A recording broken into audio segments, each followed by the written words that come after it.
이번 시간에는 이제 모의고사 사회에서 이론 문제 같이 한번 풀어보도록 하겠습니다. 우리가 이제 시험에 합격하기 위해서는 이론 시험에서 여러분이 좀 점수를 많이 받아놓을 필요가 있어요. 실무에서 좀 실수를 하더라도 이론에서 점수를 많이 획득해 놓으면 여러분이 70점 달성하는데 이론이 많이 보탬이 되는 겁니다. 자, 1번 문제 보겠습니다. 다음 중 발생주의에 의한 회계 처리에 해당하지 않는 것이 무엇이냐? 네, 발생주의 개념, 우리가 결산 수정분기에 해당되는 것들 중에서 수익과 비용, 아까 그 도서인쇄비 앞 시간에서 선급 비용으로 처리했던 도서인쇄비를 결산 때 비용 처리하잖아요. 이런 개념이 전부 기간의 기간을 중시하는 발생주의에 의한 회계 처리를 말하는 겁니다. 자, 1번은 매출 채권에 대한 대손 충당금의 설정이 발생주의하고 관련이 있다. 관련이 있습니다. 뭐냐? 네가 싼 거 네가 치우고 가라, 이런 개념일까요? 예. 여러분 이 매출 채권이 외상 아닙니까? 외상. 예. 외상 중에서 대손 충당금을 설정하는 건 뭐예요? 못 받을 만한 것들에 대해서는 비용 처리를 미리 해버리는 거잖아요. 단기에. 그걸 비용 처리 단기에 안 해놓으면 차기에 못 받게 됐을 때 차기에 그게 비용이 발생하지 않습니까? 대손 충당금 부족하면 어떻게 돼요? 대손이 발생했을 때 비용 처리하지 않습니까? 그런데 우리가 대손이 난다는 것은 전부 단기에 파는 것 중에서 대손이 나는 게 아니라 보통 과거, 전기에 매출했던 것 중에서 거래처가 도산을 하거나 보통 그렇습니다.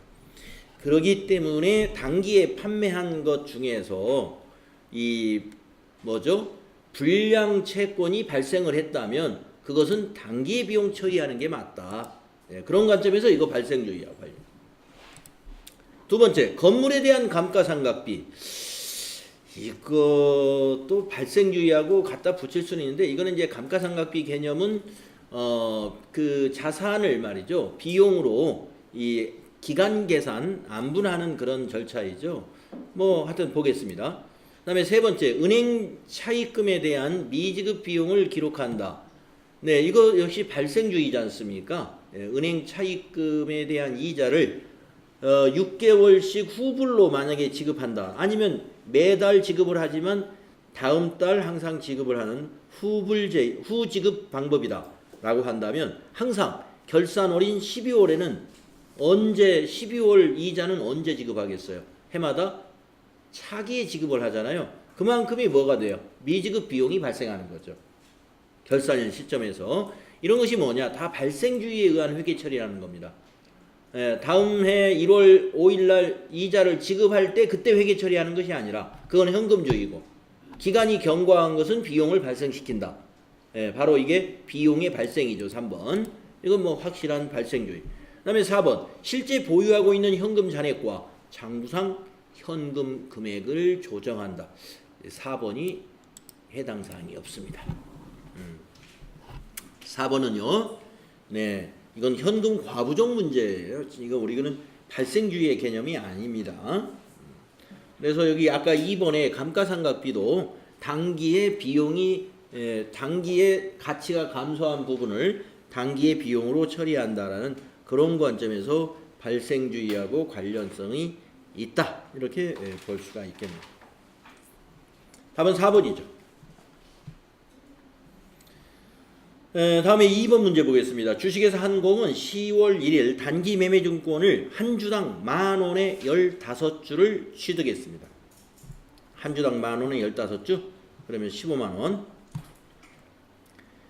11월 1일 5주를 8,000원에 처분했습니다. 그리고 12월 31일 해당 단기 매매증권의 공정가치는 12,000원이다.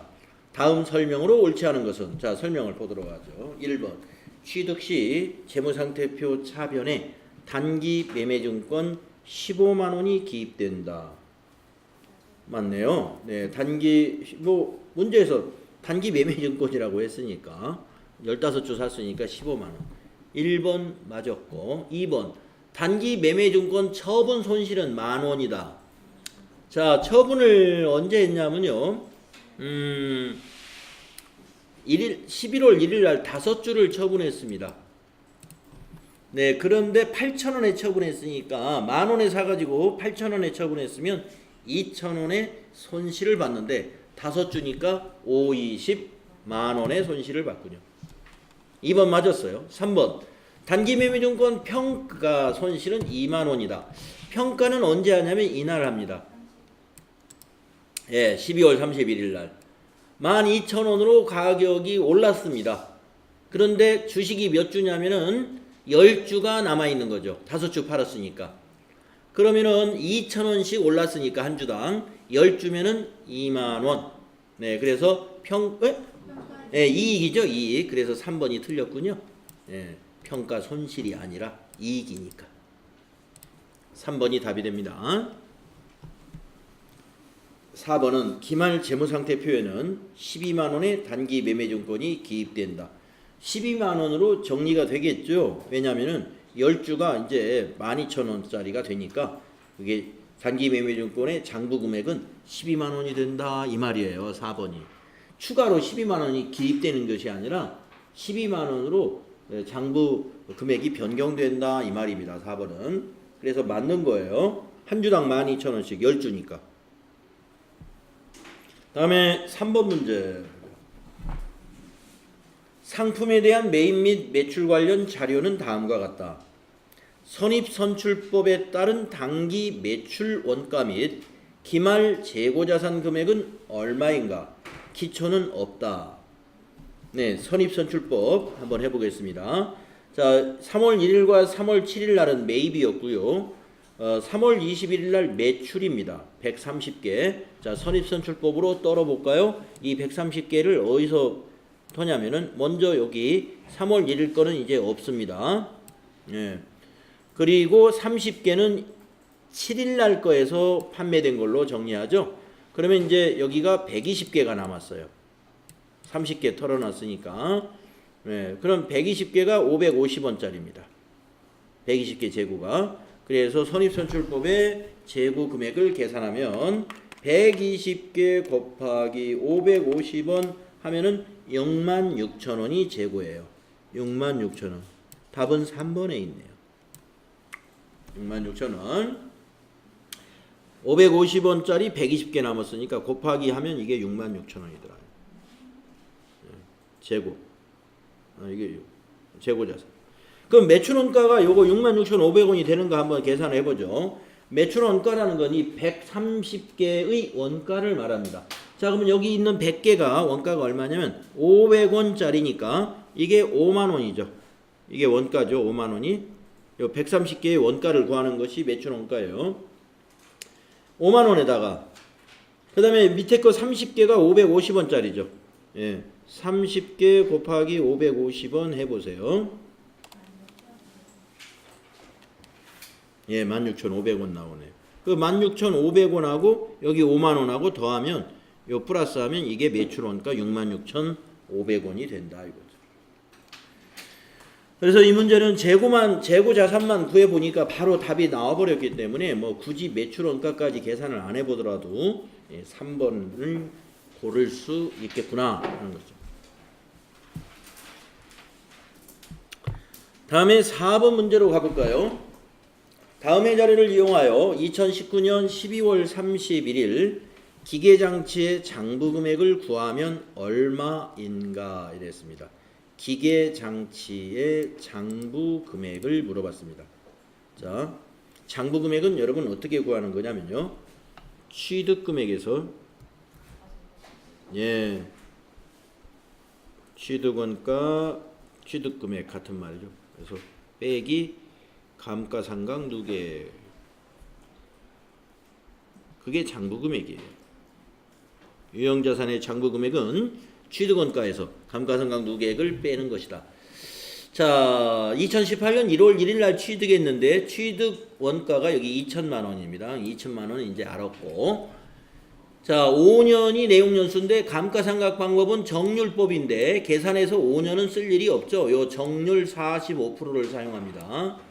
자, 그러면 현재 언제 처분했냐면은, 아니, 처분한 게 아니라 2019년 12월 31일 현재의 장부 금액을 질문했으니까, 그러면 몇 년이 지났는가를 보겠습니다. 딱 2년 지났죠? 그러면 감가상각 2번 해서 그걸 더하면 되겠습니다. 자, 그러면 첫 해에는 2천만 원에 45%입니다. 1,000만 원에 45%는 45만 원이니까, 450만 원이니까, 2천만 원이니까 900이 되나요? 예. 자, 1년차 2018년 12월 31일 날 900만 원이 45%입니다.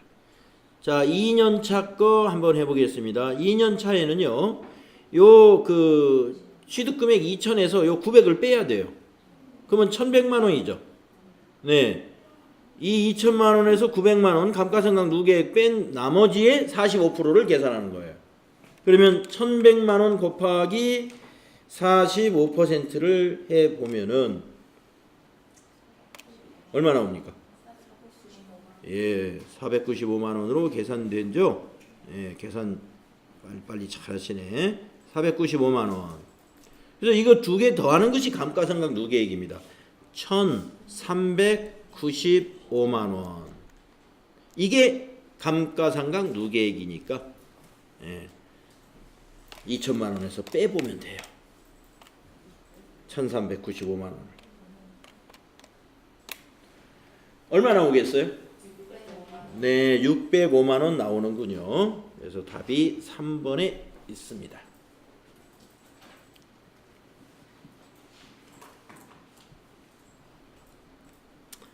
유형자산의 장부금액은 취득원가 마이너스 감가상각 누계액이다. 감가상각 누계액은 지금까지 요 시점까지 감가상각을 한 것을 모두 더하는 것이 감가상각 누계액이 되는 것입니다.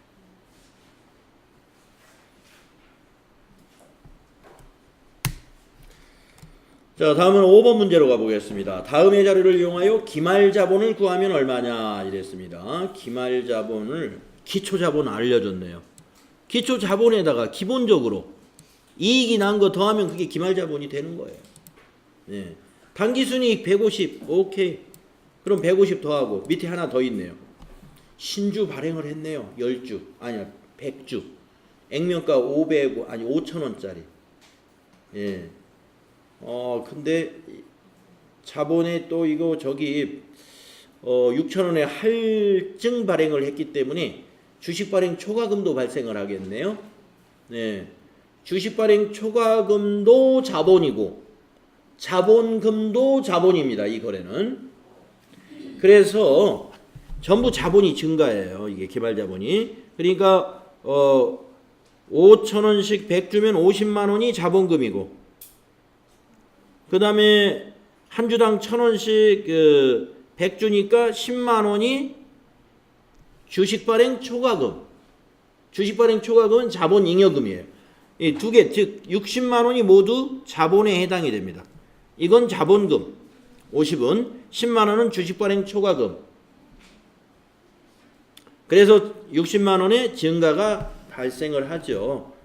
네, 그래서 기말 자본은 기초자본 500만 원 더하기 당기순이익 150만 원에다가 더하기 여기 있는 60만 원까지 더하시면 돼요.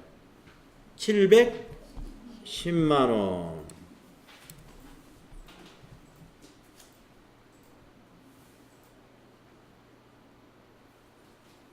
왜 이렇게 나오는지 여러분 분계로 한번 제가 해드릴까요? 네. 자, 기초 자본이 500입니다. 기초 자본. 그러면 당기 순이익이 난 것이 어떻게 분계가 되느냐면요. 메모장에다 써보면은 여러분들 당기 순이익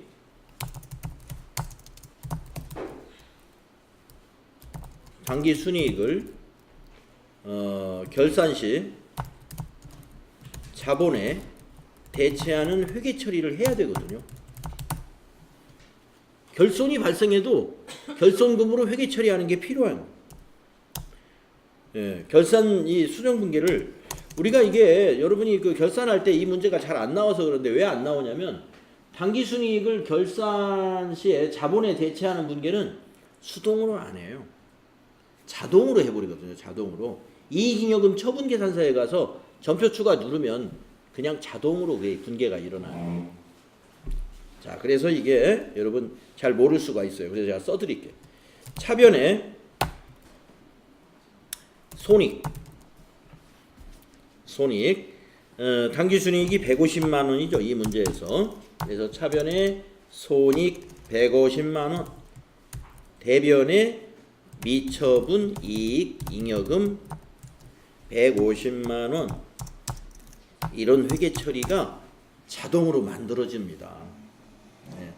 그래서 이게 자동으로 되기 때문에 제가 여러분들 회계의 순환 과정을 쭉 하면서 이게 회계의 순환 과정이 참 중요한 수업이다. 예. 요걸 해보는 게 한 번밖에 못 해볼 것이다. 예. 지금도 한번 해보려면 해보는데요. 여러분 굉장히 갑갑해요. 그거 하면. 아니 전산으로 하는데 왜 그걸 선생님 배워야 되느냐. 처음에는 이게 여러분 배워야 되니까 따라서 잘 하시는데, 네. 이거 지금 우리 뭡니까? 예, 자동으로 지금 분계가 일어나고 있어요. 이 분계가. 자, 그래서 이걸 거래의 이게 뭐예요? 대변의 미처분 이익잉여금이 이게 이익잉여금으로 예, 죄송합니다. 이게 자본 증가잖아요. 예, 자본 증가. 이익 잉여금으로 가는 자본 증가죠. 요 손익 계정은요 임시 계정이에요. 예, 임시 계정. 이거는 손익 집합 계정의 임시 계정입니다. 예, 임시 계정에서 우리가 자본으로 대체하고서 손익 집합 계정은 없어져요. 그리고 손익 계산서에 당기 순이익으로 가버리는 거예요. 자, 그 다음에 신주 발행한 거 요거 회계 처리가 어떻게 되느냐. 이것도 신주 발행을 하게 되면요. 신주 발행을 이렇게 했다는 거죠. 100주를 액면가는 5,000원이고 발행 금액은 6,000원으로 했을 때 회계 처리는 어떻게 되느냐. 현금 발행했다고 가정을 하겠습니다. 차변에 현금 수수료 하나도 없다고 가정을 했어요. 현금이 얼마 들어가냐면 60만 원이 들어옵니다. 100주 곱하기 6,000원에서 현금 60만 원. 대변의 계정 과목이 두 개로 나누어져요. 예, 자본금 액면가는 항상 자본금으로 갑니다. 그래서 자본금 50만 원. 이게 자본 증가가 되죠. 자본의 자본금이 증가하는 거예요. 그 다음에 주식 발행 초과금이 발생합니다. 10만 원이.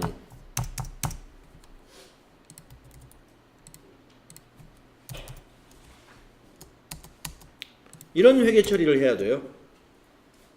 이것도 자본 증가잖아요. 근데 이거는 자본의 뭐에 해당되냐면 자본 잉여금. 주주와의 거래에서 이익이 난 것이 자본 잉여금이 되죠. 이거는 자본 증가에 이건 자본금이었고 위에 계정 과목이 자본금이라고 되어 있으니까 제가 안 쓴 거고 여기 차변의 현금은 자산이 증가하는 거죠.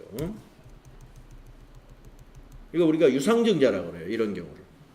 예, 유상증자했다.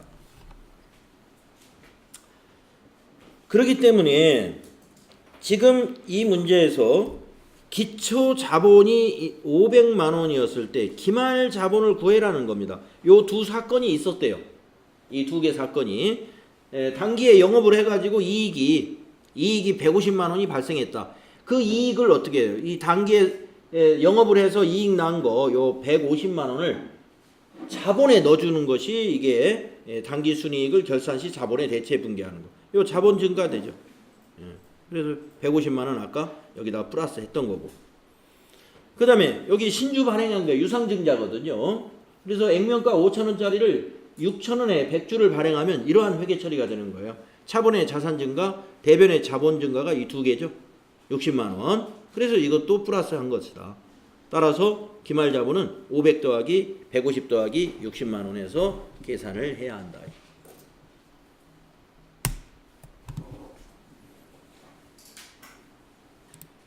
네, 회계 처리까지 해봤습니다.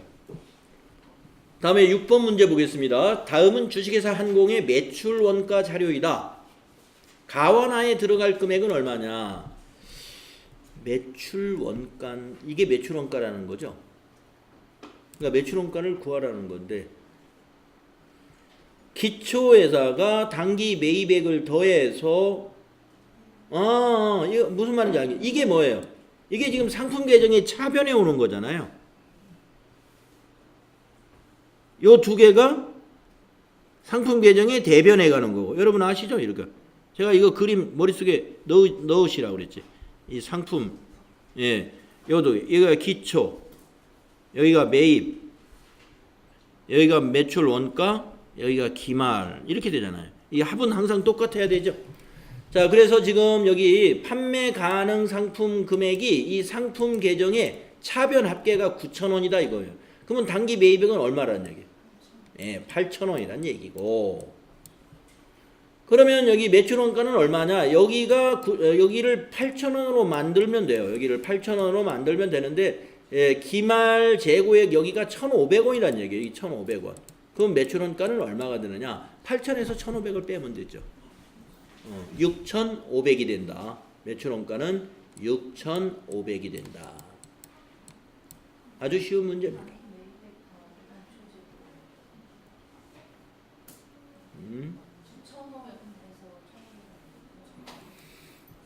뭐 틀렸어요? 당기 매입액이 8,000원이고 기초가 1,000원이잖아요. 그래서 판매 가능 금액이 9,000원. 이거 8,000원이 아니고 9,000원. 죄송합니다. 그 얘기군요. 이게 9,000원이죠. 네. 그러니까 6,500원이 아니라 1,000원 더 7,500원이네. 네. 여기 판매 가능 금액 이거하고 비교해야죠. 판매 가능 금액이 합계예요. 차변의 합계. 그러니까 대변의 합계도 9,000원 똑같아야 되죠. 네, 그렇습니다. 그래서 8,000원과 7,500원을 우리가 답으로 찾아보니까 2번에 있습니다. 상품 계정 차변 합계, 대변 합계를 여러분이 여기에 대입하시면 됩니다. 다음에 7번 문제. 1년분 2019년 4월 1일부터 내년 3월 31일 보험료 12만 원을, 그러면 한 달에 10,000원이네요. 2019년 4월 1일에 선지급하고 보험료로 기록하였다. 2019년 12월 31일 결산 시 차기로 이연되어야 하는 보험료는 얼마냐? 너무 쉽다 이거. 9개월, 이제 3개월치네. 내년 3월 31일까지니까. 그러면 아까 월 10,000원씩이잖아요. 네. 그래서 차기로 이연돼야 되는 것은 3만 원이 된다. 그렇죠? 내년 3월 31일까지니까 이연된다는 게 내년의 보험료를 말하는 거예요. 내년치 보험료는 얼마냐? 3만 원이다. 그러면 이연시킬 때 회계 처리는 어떻게 되는가 한번 써볼까요? 여러분. 이연시킬 때 우리 회계 처리는 어떻게 될까? 차변에 선급비용 이거 12월 31일 날 결산 수정을 하잖아요. 선급비용 3만, 대변에 보험료 3만. 이런 수정 분계를 우리가 결산 때 하죠. 왜 그러냐면은 이거는 지금 여기 4월 1일 날 비용 처리를 했기 때문에 비용 처리한 것 중에서 차기 거를 빼주는 것을 하는 거예요. 그래서 대변에 비용, 이게 뭐냐면 비용 취소. 차변의 선급 비용은 자산 증가. 처음에 비용 처리했기 때문에 결산 때는 비용에서 빼주는 수정 분계를 하는 거고, 아까 저기 이 앞에 문제에서는 그 도서 인쇄비 같은 경우에 자산 처리했기 때문에 반대로 차변에 비용, 도서 인쇄비 비용 발생시켜주고 단기 지나간 거에 대해서 여기 뭐 앞에 단기 거를 계산해 가지고 단기 거 그때 3개월치인가 나왔죠? 그거를 단기의 비용으로 처리하고 대신에 성급 비용에서 대변의 자산을 감소시키는 그런 수정 분계를 했던 거예요.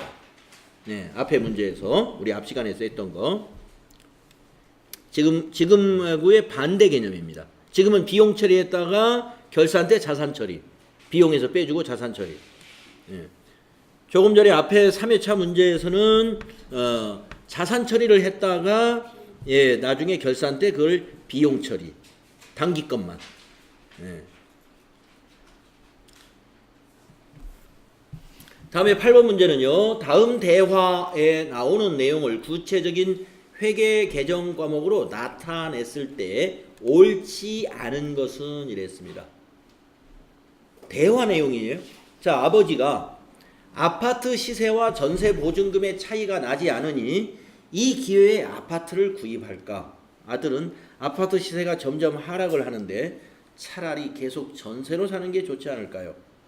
어머니가 은행 이자율도 낮은데 아파트를 구입해서 월세를 받는 것이 노후를 위해서 좋지 않을까? 네. 아들은 월세로 세입자를 구하지 못하면 은행으로부터 계속 원금과 이자 상환 압박이 들어오거든요. 예. 아들은 굉장히 좀 보수적이네요. 아들이. 어머니 아버지가 빚을 내서라도 집을 사자. 어머니 아버지는. 네, 아들은 이거 가격이 떨어지면 이거 손해를 많이 볼 수가 있는데 또 세가 또 나가라는 보장도 없고. 예, 다 주장이 맞아요. 예. 자, 그러면 이게 좀 무슨 말이냐. 참 뭐 이해는 가는데 자, 보기를 한번 보겠습니다. 1번. 아파트를 구입한다면 이를 건물 계정으로 처리한다. 이게 이제 회사라고 가정을 하는 겁니다. 지금 이 집에서는 이제 어머니가 월세도 받는다 이렇게 지금 보는 거죠. 예, 월세를 이거 투자 목적으로 산 건지 업무에 사용하려고 샀으면 건물인데 투자 목적이라면 이건 투자 부동산으로 봐야 되거든요. 네. 자, 일단 하여튼 지금 뭐 이 투자 목적으로 산다는 것인지 지금 우리가 생활할 집을 살려고 하는지 약간 헷갈려요. 예, 처음에 아버지 말은 우리가 살고 있는 집을 사서 들어가자는 것 같은데, 예, 근데도 어머니가 월세를 받는 것을 얘기한단 말이에요. 아무튼 뭐 맞는 것 같기도 하고. 자, 2번 전세 보증금은 임차료 비용 계정으로 처리한다. 전세 보증금이 임차료 비용? 전세 보증금은요 부채죠, 부채. 이게 지금 우리죠.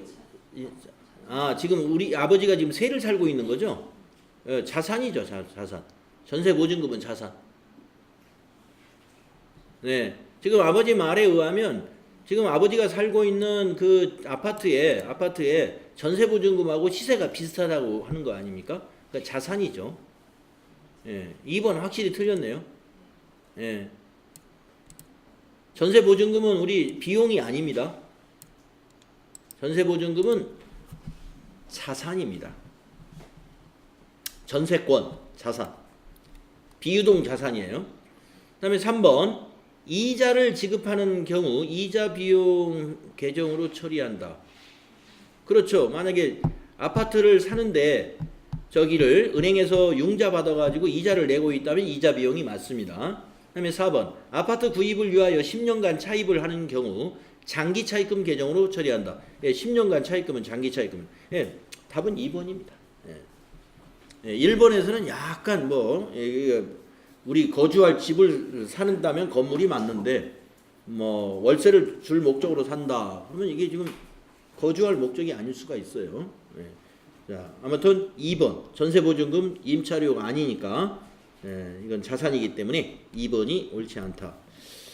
네, 9번 문제 보겠습니다. 아래의 가와 나에 해당하는 회계 정보의 질적 특성은 이랬습니다. 가가 여기에 들어가고 나가 여기에 있는 건데 한번 읽어봐야 되겠군요. 사실상 회수 불가능한 매출 채권이 회수 가능한 것처럼 재무상태표에 표시가 된다면 속이는 거잖아요. 이거. 이 매출 채권의 측정치는 무엇을 상실했다? 표현의 충실성이냐, 적시성이냐, 이해 가능성이냐, 목적 적합성이냐. 그렇죠. 충실하게 표현하는 것을 상실한 거예요. 살짝 거짓말을 한 겁니다. 회수 가능한 것처럼 회수 불능한 것을 어떻게 대손 충당금으로 설정을 해야 되는데 안 했다는 거예요. 표현의 충실성을 상실한 거. 그 다음에 두 번째, 유사한 거래나 사건의 재무적 영향을 측정 보고할 때 기간별로 일관된 회계 처리 방식을 사용하고 기업 간 동일한 회계 처리 방법을 사용함으로써 비교 가능성을 높이는 겁니다. 네. 재무적 측정 보고 방법이 일정해야 돼요. 뭐 예를 들어서 감가상각은 정액법으로 하기로 했다. 그러면 매년 정액법으로 해야 돼요. 재고자산 평가 방법은 총평균법으로 하기로 했다. 그러면 매년 총평균법으로 평가를 해야 됩니다. 어느 해에는 선입선출법을 쓰고 또 어느 해에는 평균법을 쓰고 이렇게 자주 바꾸면 안 돼요. 그것은 뭐냐? 비교 가능성을 상실하게 됩니다. 기준이 자꾸 바뀌면. 그래서 답은 1번이다. 다음에 10번 문제 보겠습니다. 다음 중 내부회계 관리 제도에 대한 설명으로 옳지 않은 것은 1번 재고자산이 보관되어 있는 창고에 대한 물리적인 접근 통제는 자산 보호와 관련된 통제에 해당이 된다. 그렇습니다. 우리가 제품 창고나 이런 데 아무나 들어가지 않죠. 자, 출입 통제 지역으로 되어 있어요. 그럼으로써 자산을 우리가 물리적인 접근을 막음으로써 자산을 보호하는 통제 수단으로 우리 통제 구역을 설정하죠. 1번 맞았고 2번 부정방지 프로그램은 부정을 예방 적발하는 체계를 포함한다. 예, 맞겠죠. 예, 부정방지라는 건 예방을 하겠다는 거잖아요. 그 다음에 세 번째 경영진의 권한남용에 대한 부정방지 프로그램이 없어도 이는 통제상 중요한 취약점이 아니다. 취약점입니다. 예. 우리가 이제 권한남용은 실무자들이나 중간관리자들이 권한남용하는 거는 많지 않습니다. 예. 대개 다 경영진이 권한남용을 하고 있죠. 예. 그래서 경영진의 권한남용에 대한 그것도 이제 정상적인 어떤 경영행위면 상관이 없는데 부정적인 거 말하는 거잖아요. 예. 부정적인 거. 뭐 지금 무슨 우리 뉴스에서 거의 매일 나오고 있는 어느 회사에 삼바라는 회사에 이 회계 부정도 결국에 뭐 누가 묻었다 그런데 그 유의를 파니까 누구하고 관련 있고 또 누구하고 관련 있고 나중에는 이제 최고 아마 경영자까지 관련성이 아마 있을 거예요. 예. 그래서 대개 이제 회계 부정이다 그러면 최고 경영진과의 관련성이 상당히 높아요. 그렇기 때문에 우리가 내부회계관리제도에서 경영진의 부정을 방지하기 위한 어떤 통제 시스템이 취약하게 되면은 큰 사고를 칠 수가 있습니다. 그러면 지금 아직 답이 없는 건가요? 그럼 4번 부정방지 프로그램은 그래서 3번이 답이라는 거죠? 예, 옳지 않으니까. 예. 그 다음에 11번 가보겠습니다. 부가가치세법상 납세 의무자에 대한 설명으로 옳은 것은 이랬습니다. 부가가치세법상 납세 의무자에 대한 설명으로 옳은 것은 이랬습니다. 네, 여러분 납세 의무자 알죠?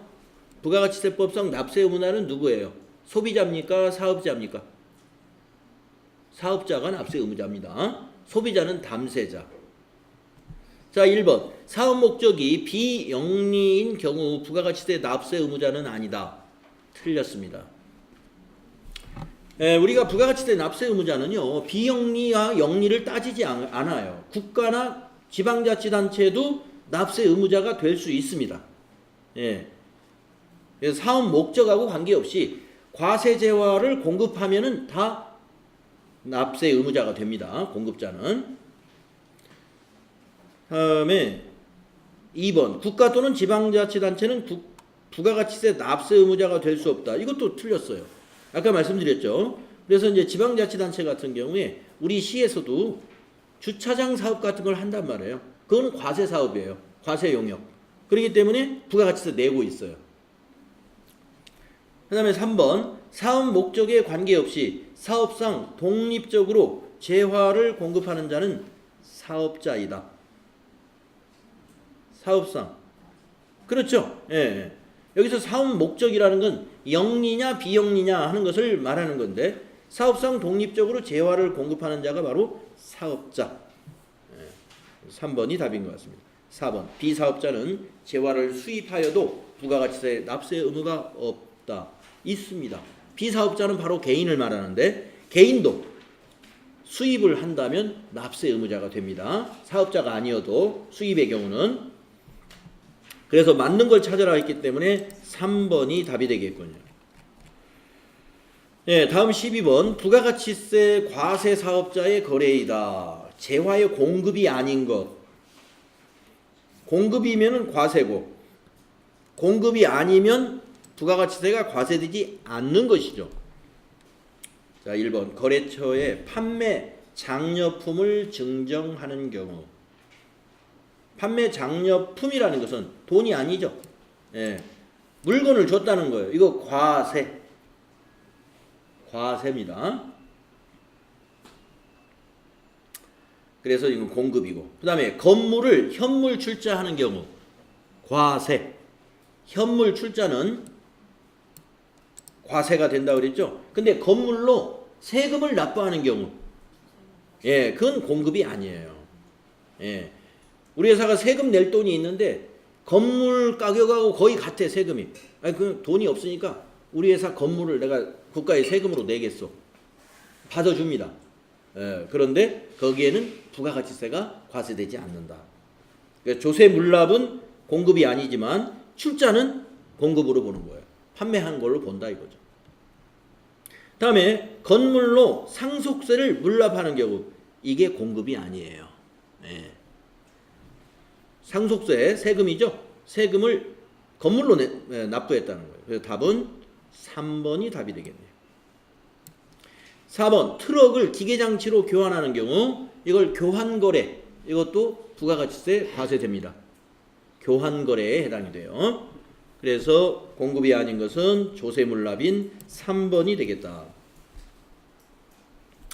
다음에 13번 다음 중 부가가치세법상 간주 공급에 해당하지 않는 거. 네.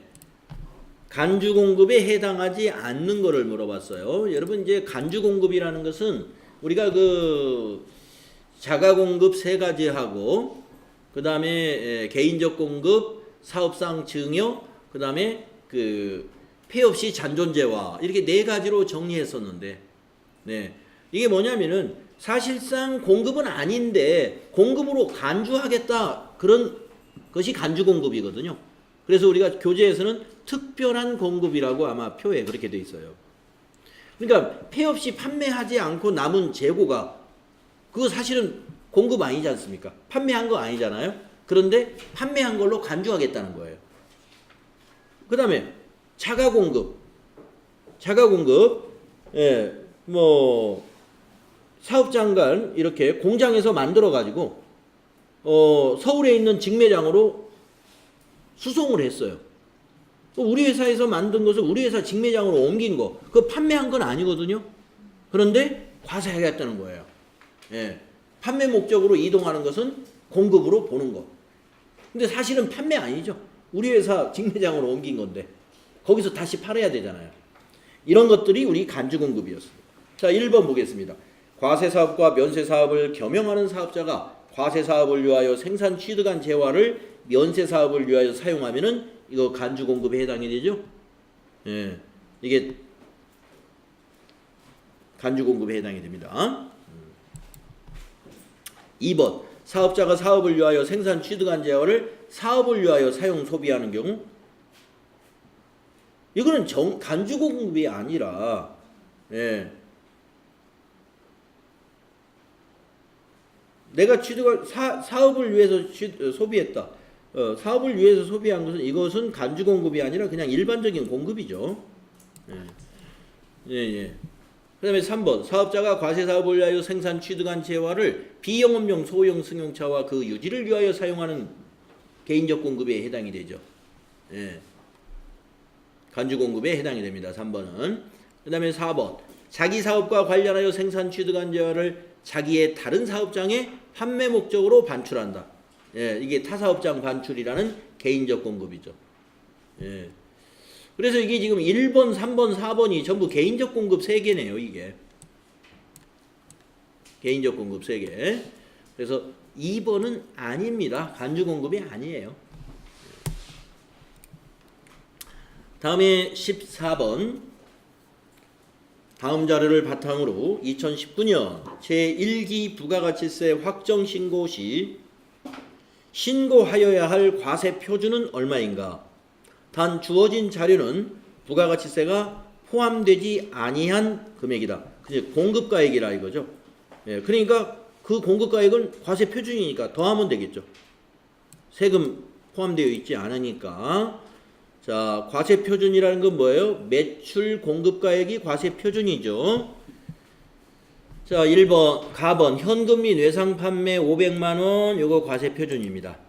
괄호 안에 있는 게 뭡니까? 이 금액은 수출액이 300만 원이 포함되어 있다. 수출액도 과세 표준에 포함됩니다. 수출도 과세 표준에 포함돼요. 우리 여러분 이거 기억하시잖아요. 부가가치세 신고서. 예. 부가가치세 신고서를 이렇게 보시게 되면은 여기 윗부분 있지 않습니까? 여기가 과세표준 나오는 자리잖아요. 과세표준 및 매출세액란에 과세하고 영세로 나누어졌잖아요. 이 영세가 수출품이에요. 여기 기타는 직접 수출. 여기 세금 계산서 발부하는 영세율은 그 내국 신용장이나 구매 확인세에 의한 국내 업체 간의 수출품 거래. 그러니까 이 과세 표준 안에는 영세율도 포함이 됩니다. 그러니까 수출품도 포함되는 것이다. 그래서 가번은 500만 원 모두가 과세 표준이 되고요. 나번을 보겠습니다. 과세 사업용 부동산 처분액. 예, 부동산을 처분한 것도 과세 표준이죠. 그런데 이 내역에 문제가 있군요. 토지가 2,500억 있으면 이건 면세니까 면세는 과세 표준에 들어가지 않습니다. 건물만 포함해야 돼요. 건물 처분한 것만. 그래서 500만 원만 과세 표준입니다. 우리가 부가가치세 신고서를 보시게 되면 어디를 봐도 면세는 안 나옵니다. 여기 과세 표준에는 과세와 영세가 나오지 면세는 여기 부가가치세 신고서에 나오지 않고 면세 그러면 우리가 면세 매출도 있었잖아요. 빨강색 계산서 뭐 무슨 잡지를 판매했다 이런 거 이거는 과세 표준에는 집계가 안 되고요. 나중에 뒤편에 여기 과표에 여기에는 나와요. 여기 면세 수익금액과 계산서 면세 수익금액이라는 게 이게 면세 매출이에요. 면세 매출. 그러니까 면세 매출은 여기 따로 표시가 됩니다. 즉 여기 과세 표준에는 나타나지 않아요. 면세 매출도 우리 그 세금 계산서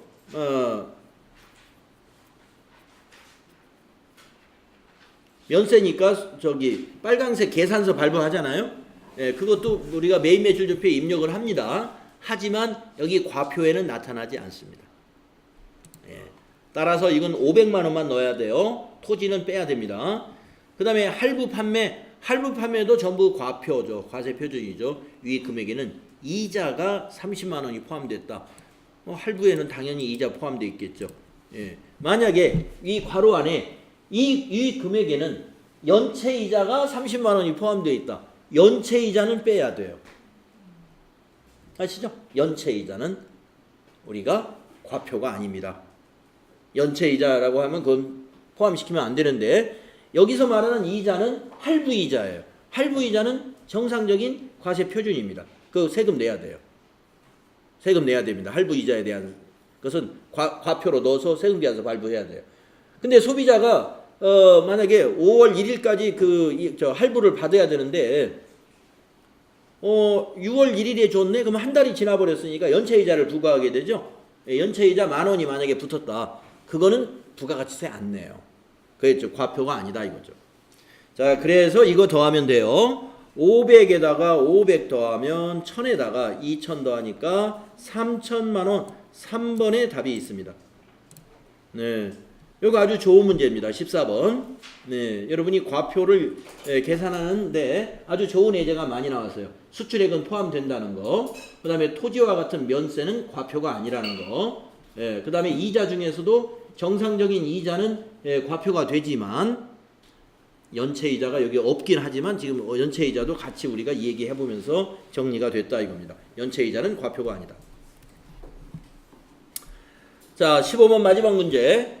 재화의 용역의 공급 및 그 면세 여부에 관한 설명으로 옳은 것. 재화와 용역의 공급, 뭐 여러 가지를 물어봤네요. 재화의 공급, 용역의 공급도 했죠. 그 다음에 면세 여부도 물어봤죠. 네. 자, 1번. 유연탄의 공급은 면세이지만 무연탄의 공급은 과세다. 거꾸로 돼 있네요. 반대네요, 반대. 유연탄이 과세고요. 무연탄이 면세입니다. 반대로 말했어요. 1번 아니고 옳은 거 찾으라는 겁니다. 2번을 보세요. 수의사의 가축 진료 용역의 공급은 과세다. 면세입니다. 수의사도. 가축 진료 용역이에요. 예. 근데 가축에 가축은 여기 애완견도 포함이 되죠. 예. 애완견의 의류를 만약에 그 수의사 진료 가가지고 옷을 한 벌 애완견에 해입혔어요. 그건 과세예요. 진료가 아니죠. 예. 그 다음에 3번. 도서의 공급은 면세되지만 도서 대여 용역의 공급은 과세다. 대여도 면세입니다. 도서 대여도 면세. 그러면 4번은 생수의 공급은 과세지만 수돗물의 공급은 면세다. 예, 4번이 맞았네요. 예. 자, 이론 문제 15개 우리 풀었습니다. 여러분이 이번 풀이를 통해서 많은 이론들이 정리가 되었기를 바랍니다. 자, 쉬는 시간 갖도록 하겠습니다.